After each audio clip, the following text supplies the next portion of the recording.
Megan and Charles both said they cannot make it, so we might as well get started. I sent out the official agenda a couple days ago, so hopefully everybody has that. Ellen doesn't. No, I do. Oh, you do have. Yes, he said, Okay. yes, yes. I gave her a draft copy, but there were no changes, so I think it stays as is. So the first item was to review and approve minutes of the October 28th meeting. And I think that's one that you had recorded, Ellen, and I'm not sure if we have those or not yet. We can pass those over. I don't have it with me, Keith, I'm sorry. I know that, I can't remember which meeting it was that Megan took the minutes, but I'll check this, I'm sorry. Okay, if you could check October 28th, then we'll just, Yep. I would like to pass over this and we will address it at next meeting. Okay, All right. Number 2 is review and approve the minutes of the December 16th meeting. Megan had sent out a draft of this before the weekend. And I did a markup of some corrections that I saw. I don't know if Sam and Don, if you received Yes, those. I've seen it. yes, I Okay. have to, yes. Any comments on the suggested corrections or additions to those minutes? No, Looks fine to me. Okay, motion to approve December 16th as amended. Okay, Aye. Ellen. And we are voting on it. Don? Yes. Yes. Okay, Yes. so approved, and we'll pass that on to Megan so she can post those revised minutes. We'll try to see if we can get, right now, the city clerk is posting the agenda, and it is on the city's website, the agenda. We'll see if we can start getting the minutes posted on there also. Our exciting minutes, if you will. Number 3, annual election of commission chair and secretary clerk. This is January. We have had a good year, the best we could. And I guess we'll open the floor for nominations for chair. I nominate Keith as chair of our commission. Any other nominations for chair? Don? I can't hear. Let's see here. Ellen nominated me as chair for this coming year. So we're looking Okay, for. I like that. Okay. Nominations for secretary clerk position. Megan and I are both willing to be co-captains in this. So I nominate Ellen and Megan. As co-secretary / clerk. Right. All right, any other nominations? We have a slate of chair for Chanel and secretary clerk as Ellen and Megan.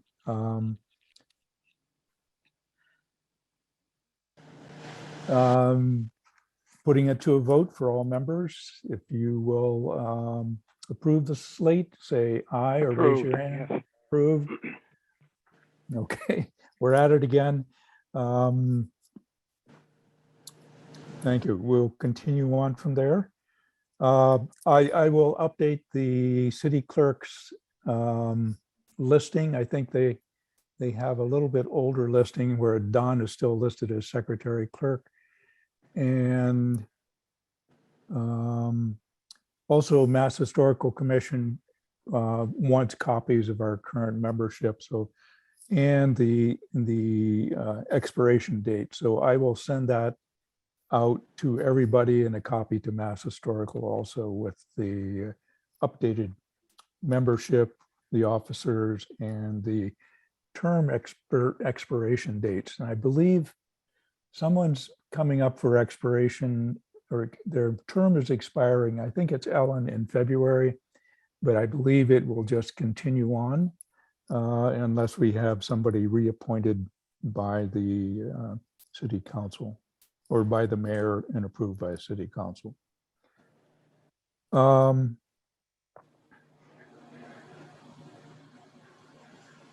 Okay, number 4 on the agenda is status of the Monument Park Local Historic District documentation. We just, this last couple of weeks have received the official documents from the city clerk's office. She went back to 1975 and found the official documentation as voted by the city council, creating both the Historic District Commission and the Historical Commission as a dual body, and also the establishment of the Monument Park Local Historic District. And Liz Keys, who's acting or in the city clerk's office, was able to find both of those documents and the official documents, including the map of Monument Park Local Historic District, which everybody, I sent an email copy to. And it includes Monument Park. It includes the old courthouse. It includes the old post office. It includes the old historical society and the corner lot where the cannon and some of the outside relics were. It does include the armory. It includes the site of the old Trinitarian Church on the corner of Main and Wallace Ave. It does include the Fay Club and the Fay Club's barn, or Lucy's barn. It does include all of the current library complex, including the children's wing. It does include Christ Church, and it does include the old YMCA building. From other inventory maps, it does not include the two, I believe they were H.M. Francis houses on Hartwell Street. Those two houses are not in the local historic district as documented on the map. So, so everybody has a copy of that. I think I sent out a colored PDF of it or JPEG, and also a black and white that the Mass Historical Commission was able to find from the Registry of Deeds document from, I think it was December of 1975. So it was recorded at the Registry of Deeds and all. So it is indeed a historic district. We do have the boundaries, or local historic district. So that's up to speed. And I think as this will kind of confirm our duties with the local historic district and our obligations to Monument Park, and particularly the library renovation that will be going forward, and the upcoming sale of the old district court building. So it's important we have these documents in hand, and Mass Historical now does recognize that we do have the local historic district and that we will be active with that. One thing that we haven't mentioned, the old historical society, the Fauna Historical Society building has been sold to James Pappas. That is, yeah, that's correct. So that could be an upcoming, he's probably, or the owner will probably wanting to be doing something and occupying that building. I'm not sure if he's aware of the status of it, or I'm not sure that Christ Church is aware of it, or the Fay Club, et cetera, is aware of it. I saw the Fay Club is actually doing some retaining wall work with new brick railings and so forth between the library property and their property. We should be aware of, and maybe resending a notice out to all of these property owners of the status of exterior changes to their building and renovation. So I'm not sure what others think on this. Notice to all.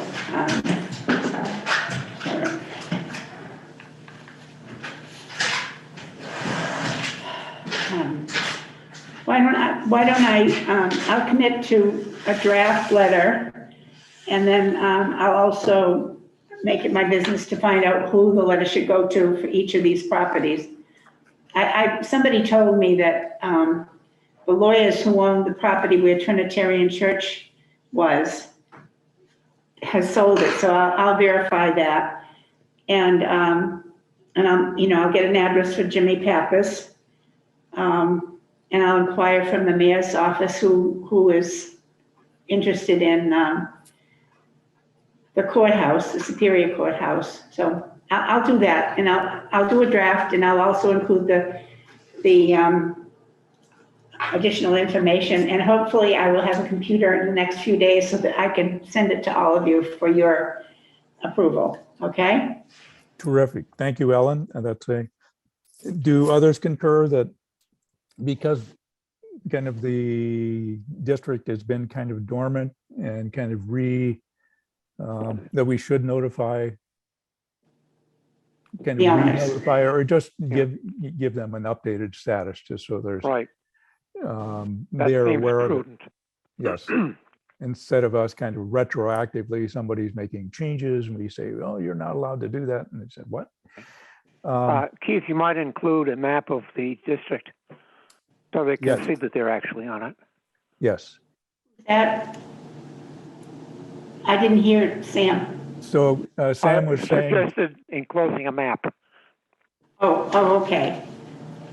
I don't have the map, so, but I'll send out, a draft of the letter, and I'll include the names and addresses of all the people we should be notifying.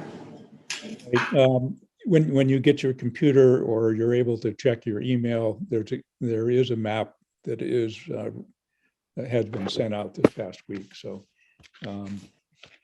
but we can add that after you get your draft in. So, terrific. All right. Well, that's going to be interesting. Yeah. Okay, on to number 5, update on proposed historical commission rules and regulations. Sam and I kind of looked at some drafts. I have one kind of in process. I was kind of waiting until we got our local historic district portion of our duties confirmed from Mass Historical or through Mass Historical. And I have a draft that I'll try to send out within the next couple of weeks. Keith, did you get the draft that I sent you? Basically redlining another town's regulations. I don't recall receiving that. Could you resend that? Okay, I'll see if I can find it and I'll send it to you again. Okay, thank you.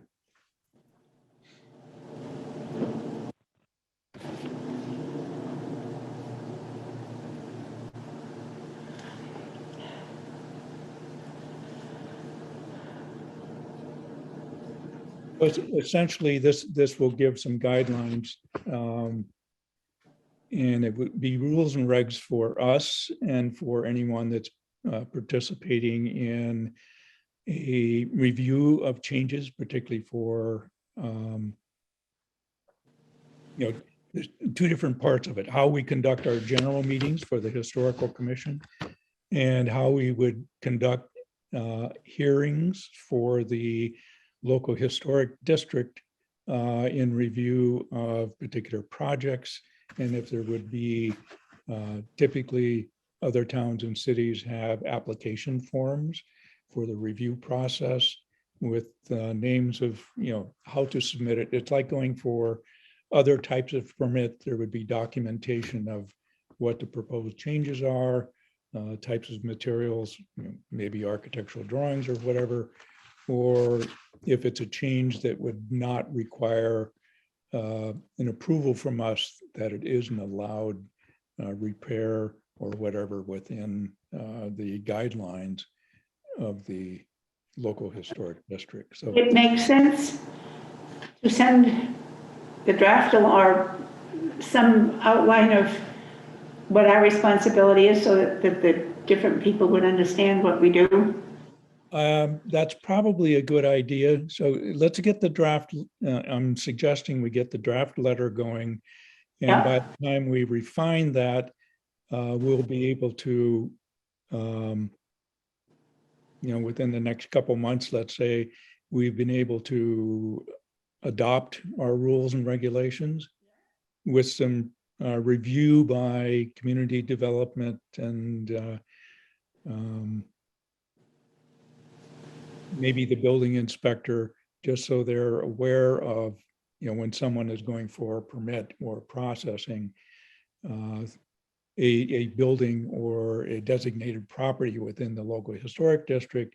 One, the building and commissioner flags that and saying, well, if you're getting a permit to put a new roof on or tear down portion of it or something, you have to go before the local historic commission to get that approved before I will approve your building permit.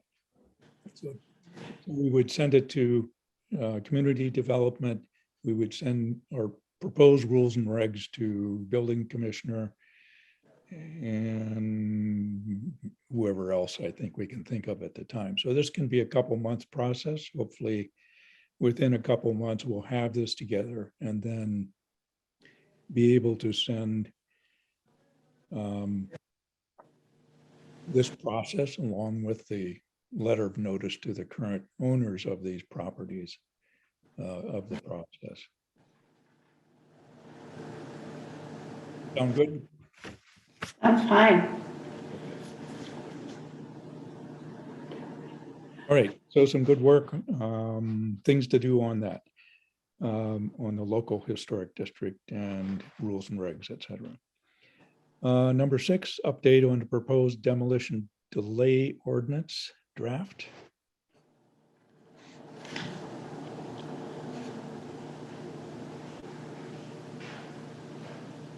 I know I said I was going to take another look at that along with the rest of you. I haven't had, or I haven't made time, if you will, to make any additional comments on that at this point.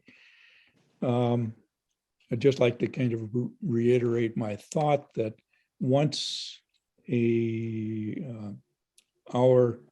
once we adopt a demolition delay, we're going to become very busy as a commission administering this.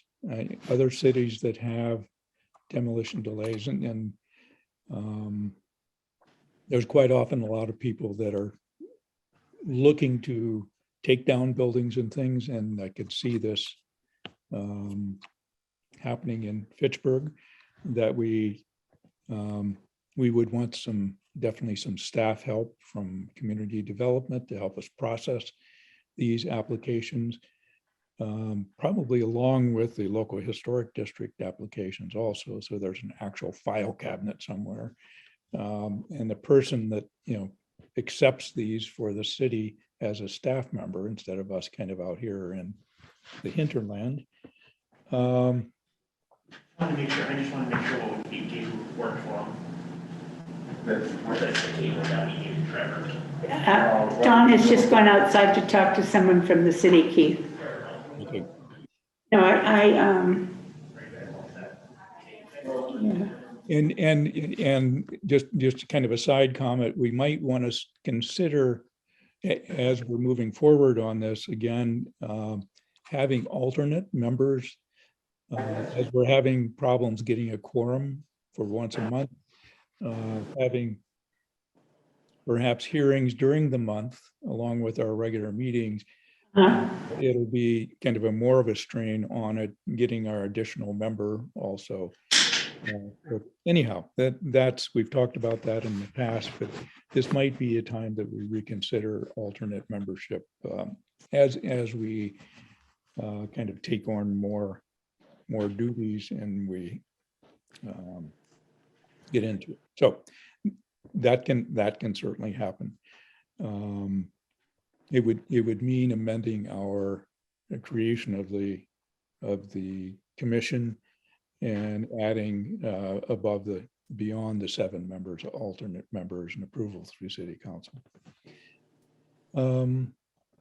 So demolition delay, let's not drop that, but kind of continue on.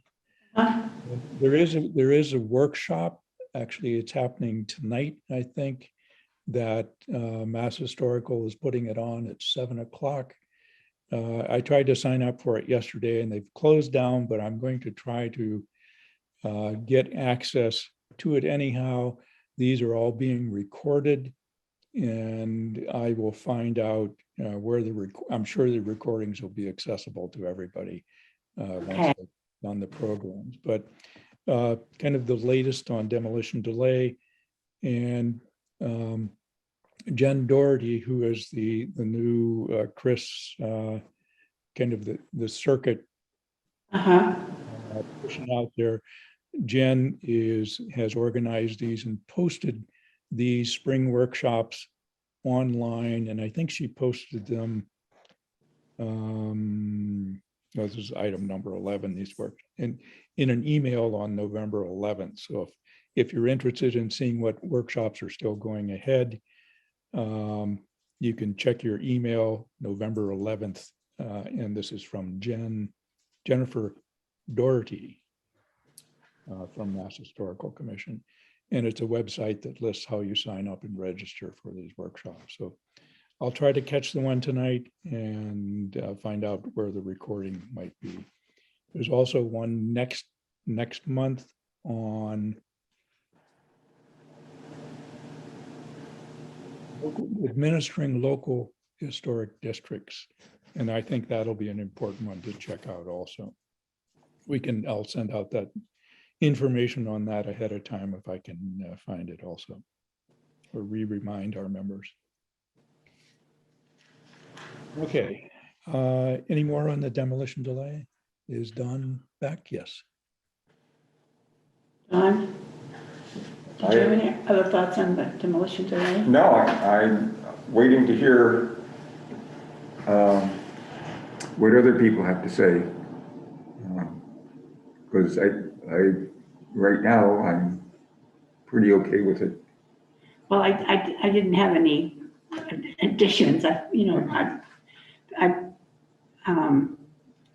didn't look at it in preparation for this meeting, and I apologize, but in the past. Yeah, I mean, we might look at the amount of time that's allotted between the time That they apply? they apply, and I think we have 6 months delay. But we might want to look at other communities if they have, I think they have longer, like a year, Okay. or in some cases 2 years, if I'll I remember. I'll call Salem. Yeah. For the language of their demo language. What Yeah, if we? Just to orient. Go ahead. I'm thinking as a taking it before city council, let's start with a higher number. And if need be, walk it back to 9 months or 6 months as a. Right, and it would help if we had evidence of other communities like Salem. Well, What is Salem I will doing? check with Salem. And Cambridge, for example, and so Worcester, that Go ahead. I think, as Tom Swirowski mentioned to me, as kind of a thought, he says, try to keep it similar to other kind of gateway cities like Fitchburg. If we are going to propose it, things like Springfield, which is, you know, Okay, as a thought. And I think, you know, Tom will certainly have some comments to make on it, and perhaps even before city council as we present it. We should also, so I'm thinking, let's go with the higher number, but if we obviously look at Salem, look at Springfield, look at Worcester, similar mill cities, if you will, that have a lot of historical stuff, but they're not at Cambridge and they're not Salem. If we can say this is what these other gateway cities have, you know, and they can live with it, I think that's a good way of presenting it to our city council and to our city administrators. We're just getting up to speed with other communities like Fitchburg.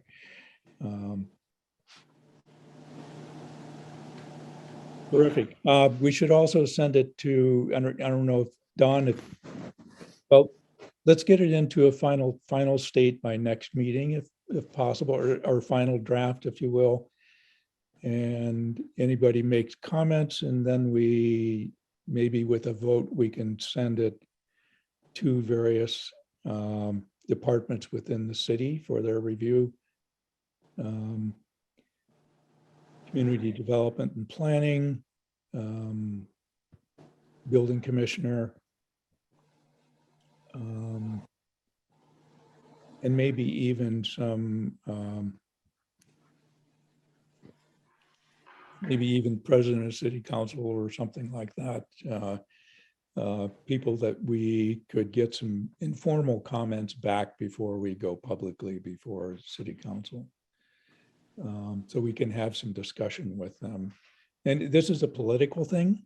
And I think we, as opposed to the way we did it 10 years ago or however long it was, that we did it not politically. We just kind of put it in front of a city council without going behind the scenes and talking to city councilors, and you know, being able to explain it. And so it's not, you know, just kind of being dumped in front of them without any knowledge of it. So I think we can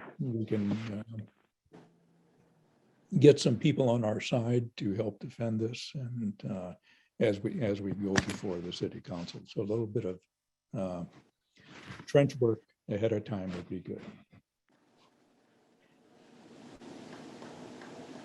Great.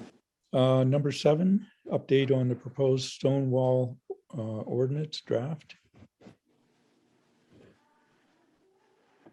Yeah,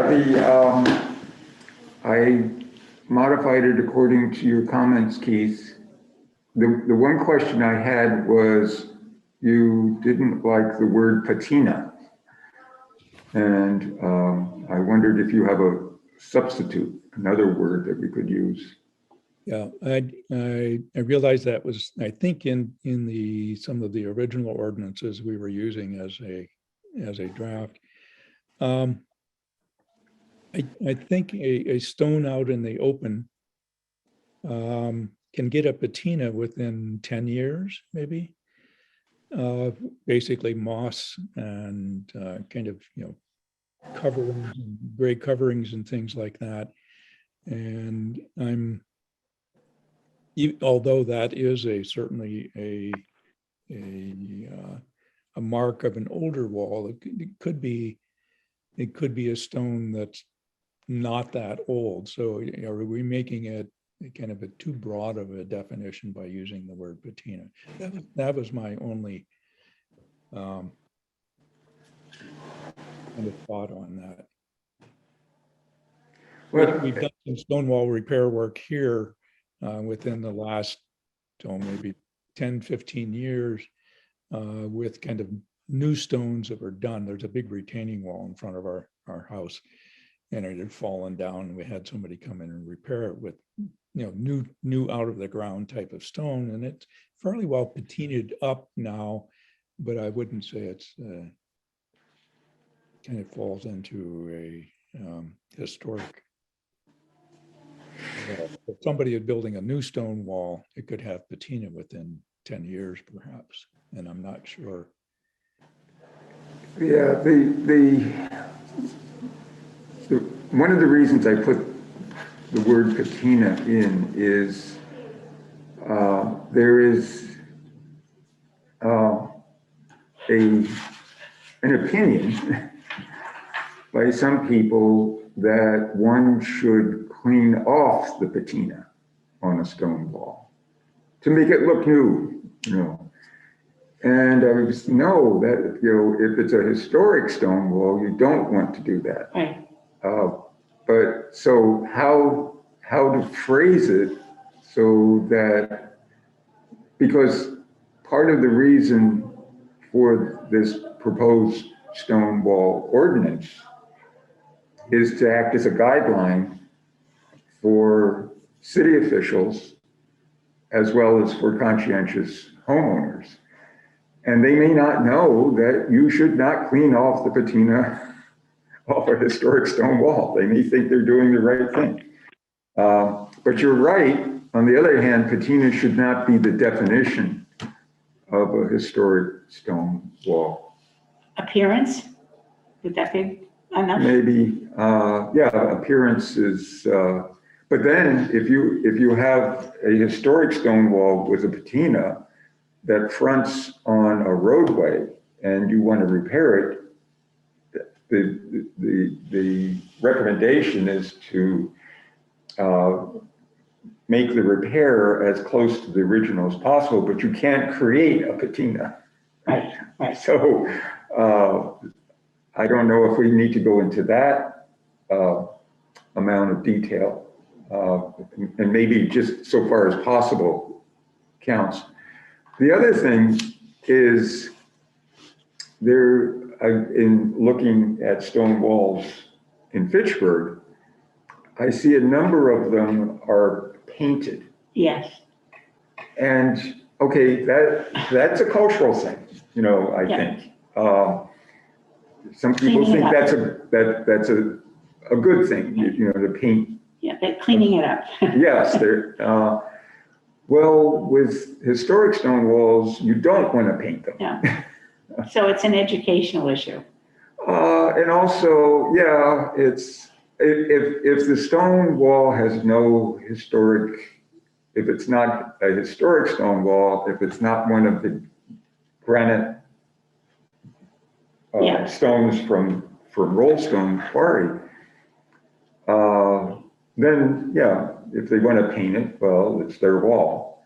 On the other hand, as far as the wider community is concerned and preserving the historical heritage, getting that paint off is not an easy process. Right.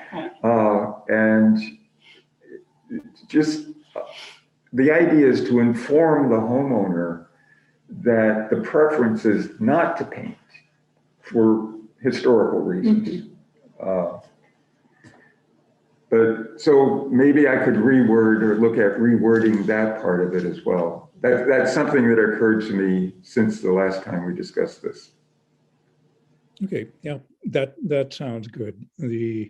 Both the patina and painting and kind of do's and don'ts type of thing, or preferences. That makes a lot of sense. Then the other question, should that be in the ordinance or should that be a separate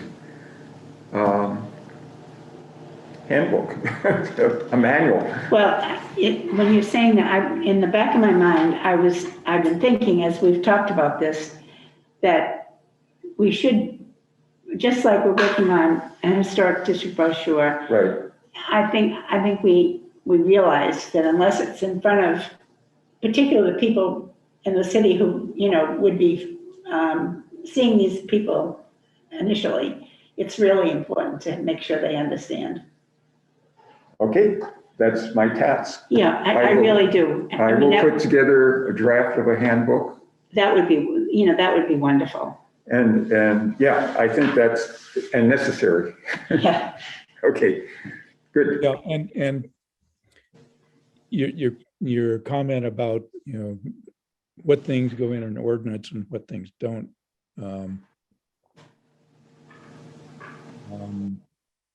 That's kind of a question, recommendations go into an ordinance, I'm not sure.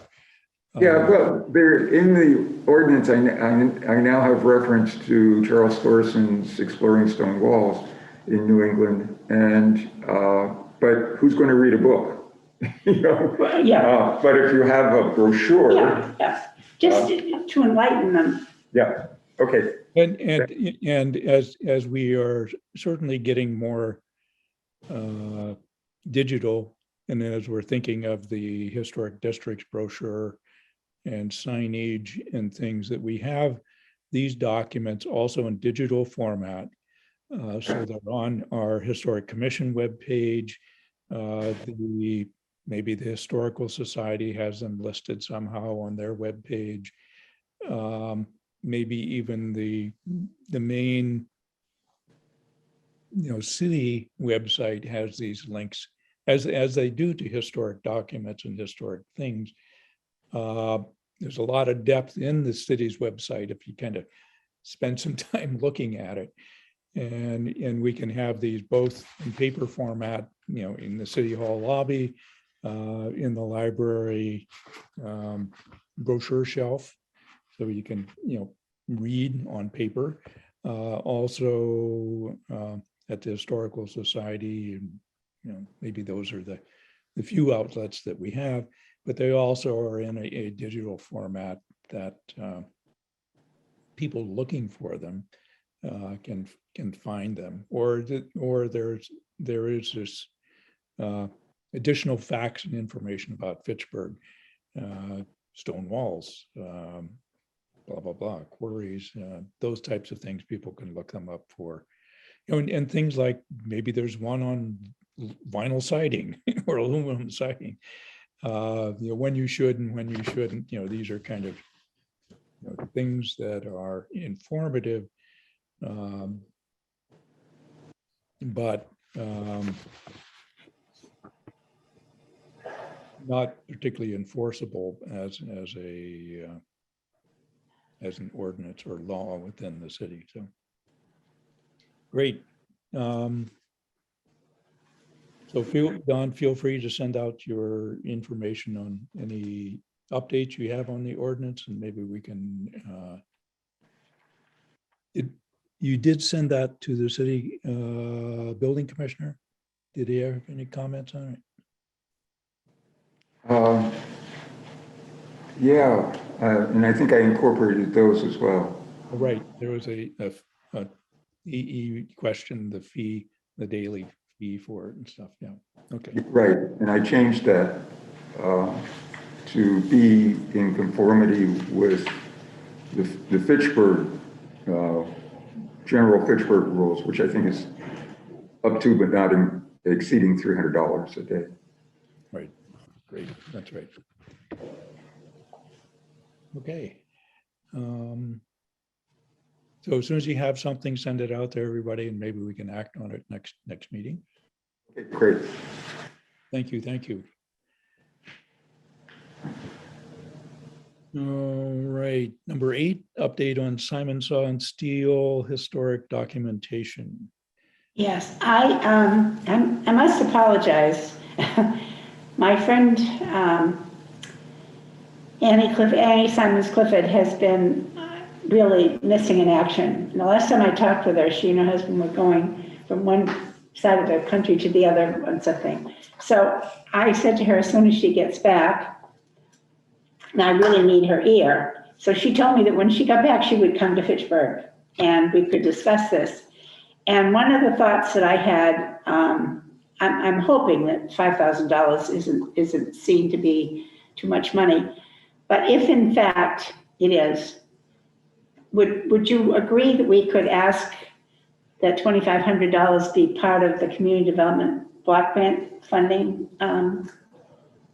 I hope it isn't. And, Annie's the only member of the family who I know. And I know she has cousins, and I'm positive that $5,000 isn't a problem, but should it be? What would you think? I won't offer it as a suggestion. Well, Simon Saw is still an active corporation, is it not? Well, it isn't, it is in a very small way at a company in Leominster. And I was going to research what that company is, and I haven't, but I've just written a note to myself. But my understanding is there's still a residual interest in some phase of the company, but I don't believe they're manufacturing anymore. Okay. There was a time when they had, steel mills and they were all over the country. Yes. Right. I wasn't sure if they were purchased by another larger corporation, and maybe we could, go after them for whatever, make up the difference that we can't do or something, but I'm not sure. I'm not sure exactly. It was originally bought out in whole by Household Finance years ago. And then there were some gentlemen who decided to either take it all back or part of it. So they reopened the office part of the building. And I visited there, but I can't remember exactly what their whole purpose was. I just don't remember. Because they allowed me to go through, all the files. I spent about 3 weeks, getting as much information as I could for Simon's Hall. And so I think I told Keith, I have a plastic tub down cellar that's full of Simon's stuff. And it's a fascinating history. So it would be really wonderful. I mean, somebody would have to do more investigating, but I have almost all of it. Plus, it's on the historic register. The building is, and the building represents, it's the last building in existence that was part of the Simons structure. I mean, the Interville Road was too, until, it got bought out. Right. So, we can, there's certainly time, this isn't urgent to kind of get this done. Let's just keep it on the agenda. I think it would be one, I had a thought that, when we're successful with this one, that, we might suggest that future goals are to document all of the early industries that were here, because there's tremendous history. And I love manufacturing.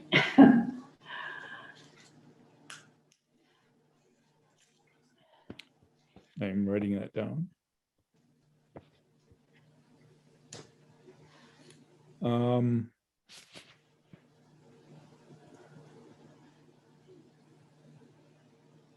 Okay, yeah, I think, there's certainly a lot of different companies that could go into depth, or there could be, a research document that ends up, lots of this industry is recorded for kind of in one place, for easier to find people researching as they're.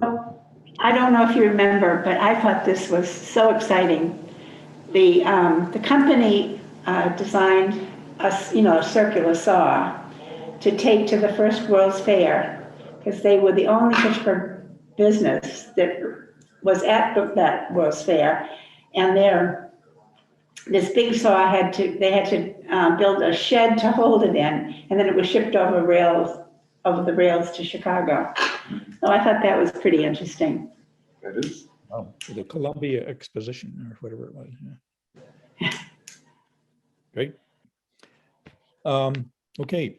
Update on historic districts information, brochure, map, information guide, signage, web posting, and Fitchburg State University faculty-led student project coordination ongoing for fall, spring 2021, 2022. I'm in the process, and I apologize that it's not done, of, making some modifications to the descriptions. And I will, there's something in the back of my mind about the Academy Street School, and I'm trying to remember what I researched that involved it. I haven't been able to remember. Yeah. But So I saw- the fall project was, as Don, you can see the brochure there, or the draft brochure that you saw it also, obviously, in print form. Sam, you can't see it. So it's just kind of in process of kind of the layout. There are lots of edits and corrections to be happening on this yet. We But will. your comments are right on, Keith, your edits, your suggested edits from Morgan's draft. Don, did I send those to you? Yes, yes, and I agree. Good Okay. comment. And it's kind of ongoing. The one thing that we don't have, and I just can't get Mark Dohan to send me the latest copy of the so-called Academy District, what buildings are in it and what the map is. I'm not sure why he's not sharing it, but it is 1/6 of the brochure, if you will. And without that kind of correct information, although it is a pending National Register district, I understand, we don't have where the official boundaries are and the official definition. And I think that's going to either we don't include it, or we somehow get the information. When we do include it, we'll include it as pending. The same with the Upper Common. Yeah, If we're referring to these things as National Register districts. So there's two of them that are pending National Register. That's the Upper Common. It includes the theater block and down to, actually almost down to the Monument Square Historic District. I thought, and I'm probably not right, but I thought it went as far as Putnam and Oliver Street. Where the Johnsonia used to be, but maybe not, because I haven't actually seen even a draft of what they're proposing. It is, if you look at the map portion of it, Yep, the district boundaries are, Morgan, who did that, their graphics are off just a little bit, but that's pretty much the yes, extent of the Upper Common district, where it comes down to the Fay Club and it comes down to, but does not include, on the opposite side of the street, it does not include the Fitchburg Gas and Electric Building. And it goes up from there and goes over down into the south, crosses over Boulder Drive behind the Rollstone Bank building. And it goes up to the Upper Common and includes, I think it includes all the way up on Main Street to the old H.M. Francis School Street School.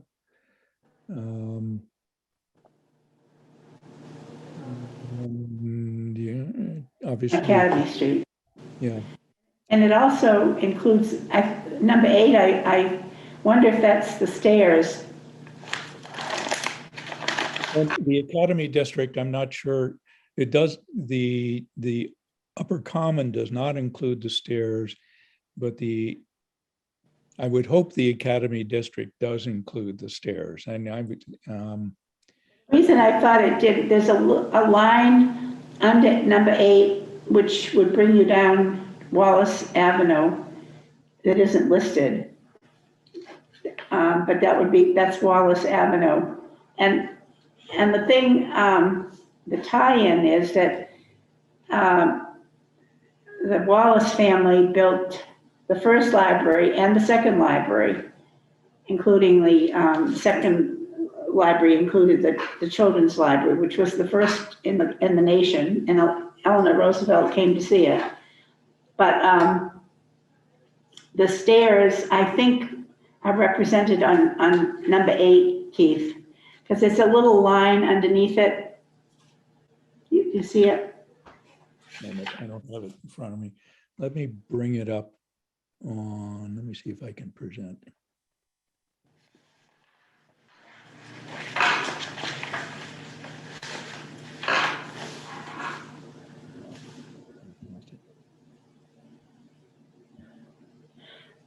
And School Street School isn't in the right location. And also, I wondered about the art museum.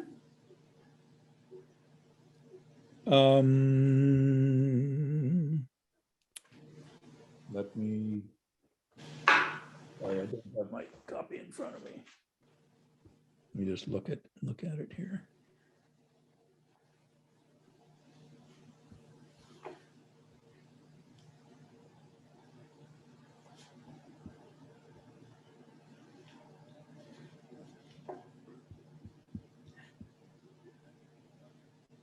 Sam, sorry you can't see this. So the Academy District is not quite correct, but the number 8 is the stairs, which is the number 8 actually represents the H.M. Francis Overlay District, but we'd think the stairs would be included in the Academy District also, but again, this is pending until we get something from the applicant or Mark Dohan and et cetera.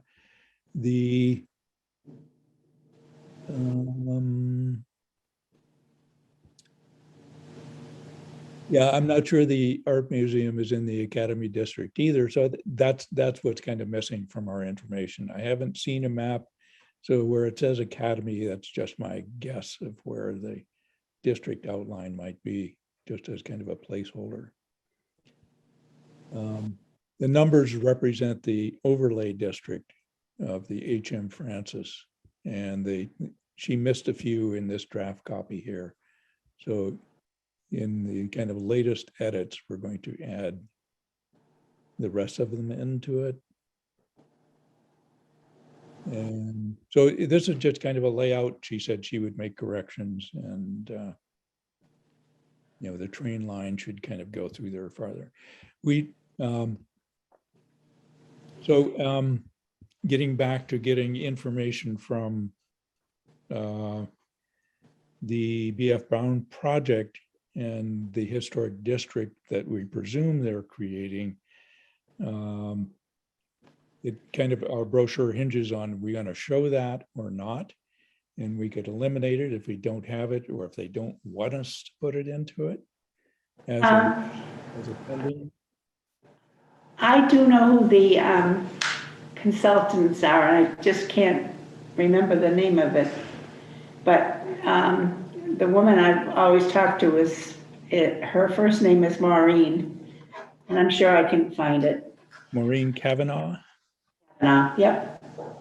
Okay. I'll follow through on that. And she started this a long time ago, Keith.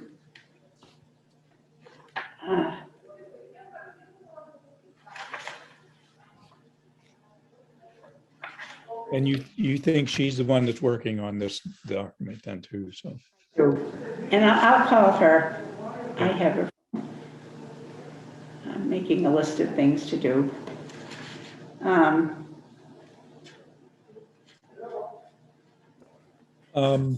Okay, so this is kind of the status of it. We have no information on the Academy District.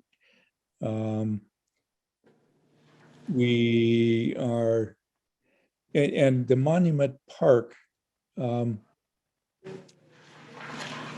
district, that's pretty accurately shown here. A question to commission members.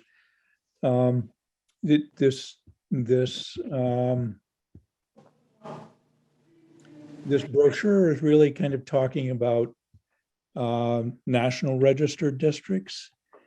But now that we have reconfirmed the official status of Monument Park also being a local historic district, and somehow noting in the brochure for kind of public knowledge that Monument Park is also a local historic district and has some local control in it, that should probably be mentioned in the brochure. Yes. that it is both. And I'm not sure the boundaries of the local historic district and the National Registered District are the same. So that's, publishing something out there kind of under our auspices with kind of this, if the boundaries are not the same, how do we disclose? Well- And do we disclose, in disclosing that it is a local historic district also in this brochure, what might be prudent. Well, I'm thinking if the numbers or whatever the indicators are going to be, if there could be two colors, one showing the national and the other one showing the local. Okay. It's a possibility. That's easy. That's smart. Yeah, thanks. Many of the buildings that she has on her map aren't in the right place. That's correct. Well, she has the Fitchburg Historical Society on the back of Main Street when it's actually on Grove Street. I have a whole map of Main Street, so I'll bring it the next time because I think I've identified all these locations, the different districts and the buildings that are part of it. I didn't distinguish the Monument Park two district designations because there's an interest on the part of the Cultural Alliance to have all of Main Street be a cultural district. And what I'm trying to identify for newer members is that there really isn't anything beyond Oliver and Pritchard Street. So it should be the upper part of Main Street. I know that the mayor is always throwing out that, downtown is the cultural art district, but that's not really true. It's a segment of, it's an historically, it's represented from Warren Square to the Upper Common, because the H.M. Francis Historic District goes from one end to the other. Right.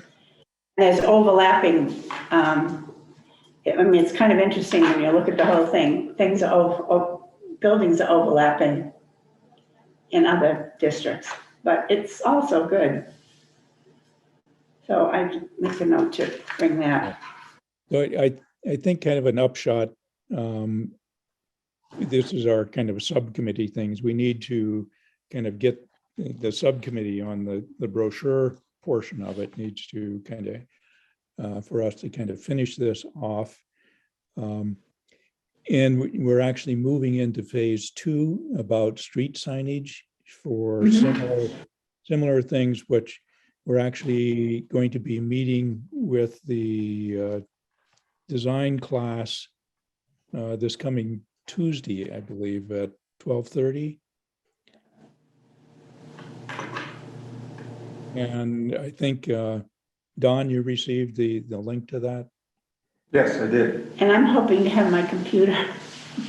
Okay, we'll give Don or me a call if you're having issues or if you need the link again, et cetera. And hopefully you'll be ready to do that.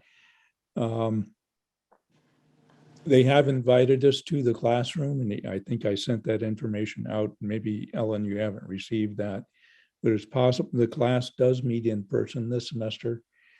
And Be nice to do. this is going to be a class project. They've already started their semester and will be joining in with this particular project information on this coming Tuesday. Yeah, but where? It's in the Conlon building on the 3rd floor. I'm building up. And I will, Ellen, I'll give you a call with that information. Okay, thank you, because I'd like to try to do that. Okay. That would, if you're okay with going in person, I'm sure it's mask required. Yeah.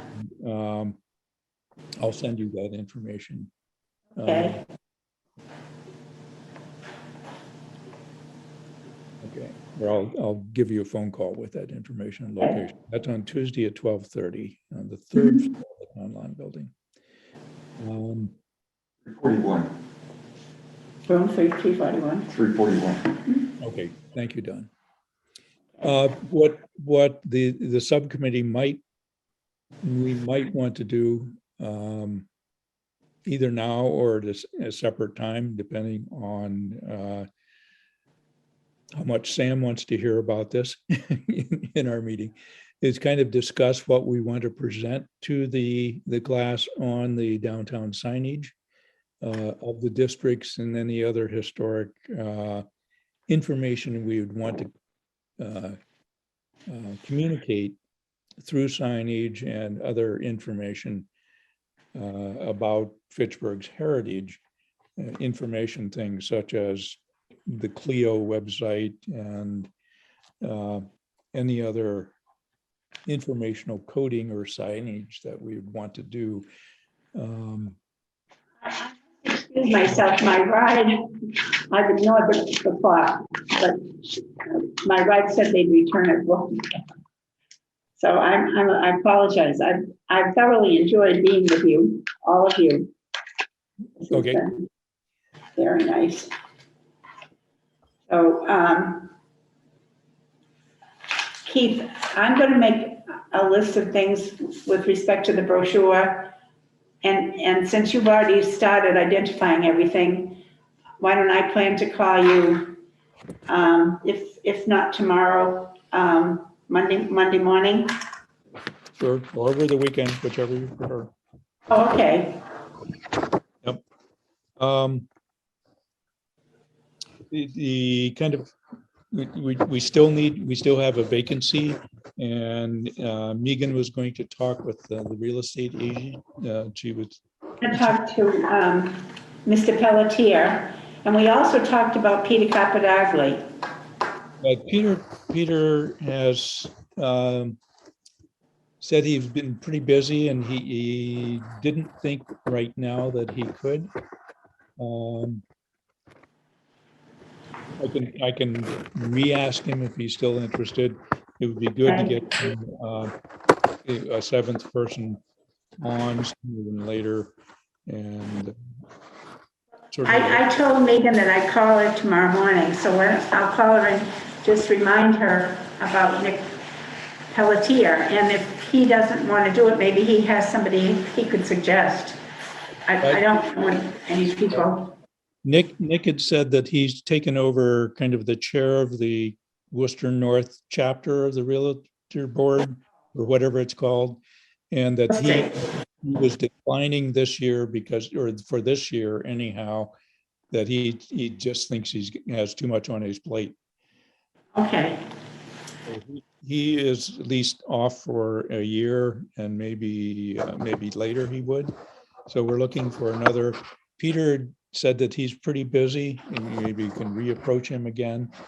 And Megan had another real estate person that's been active in the city that she thought might be interested. Okay, well, I told her I'd call her in the morning. I'll just bring that up again. It was very nice to be with all of you. Great to have you. Thank Thank you. you. This will kind of remove our quorum, and I think our next meeting is the 24th of February. Just one little piece, our sign painter, Bob Leonard, has passed away in December. So we're going to need a new sign painter for our plaque program. Okay. And I would just like to add to the agenda for next time. I was going to ask us if we could speak to it now, but if you'd include the H.M. Francis stones Okay. on our next agenda, Okay. please. Okay, thank you. All right. Good to see you. Nice to see you. Thank you. Say hello to Brenda. Thank you.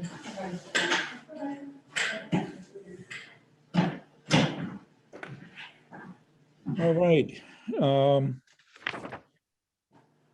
Official meeting is adjourned.